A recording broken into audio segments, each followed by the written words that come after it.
ગાંધીધામ બાર એસોસિએશનની ચૂંટણી શરૂ થઈ ગઈ છે। ગત તારીખ 12 ડિસેમ્બરના રોજ પ્રમુખ સિવાય તમામ હોદ્દેદારો બિનહરીફ ચૂંટાઈ ગયા હતા। ત્યારે પ્રમુખ પદ માટે 3 ઉમેદવારો એસ ગઢવી, બીઆર ગઢવી અને એડી આર્યએ દાવેદારી નોંધાવી હતી।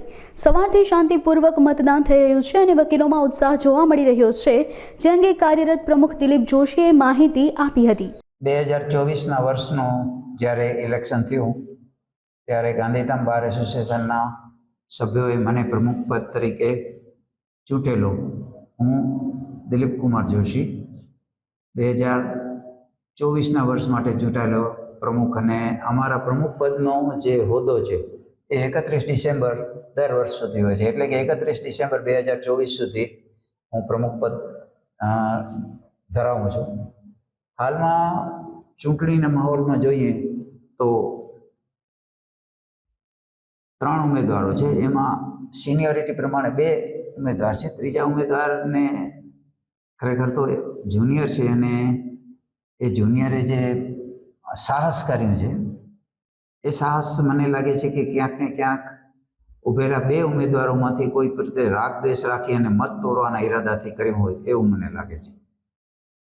હું સીધી રીતે, એટલે મેં તો પ્રચારમાં પણ કર્યો હતો કે હું ધારાશાસ્ત્રી બીઆર ગઢવીને પ્રમુખ પદે આવે એ માટે ઈચ્છું છું, કારણ કે ગાંધીધામ બાર એસોસિએશનના હિતમાં એડવોકેટ શ્રી બીઆર ગઢવીએ ઘણા લાંબા સમયથી વિચાર કરેલો છે।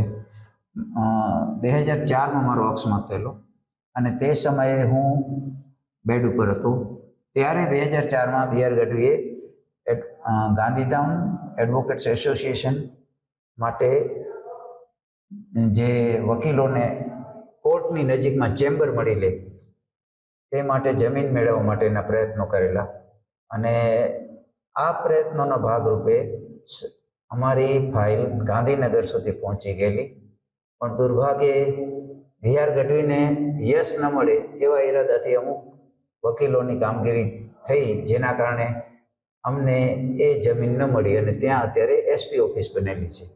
આ પ્લોટ અમને ફાળવવાનો હતો।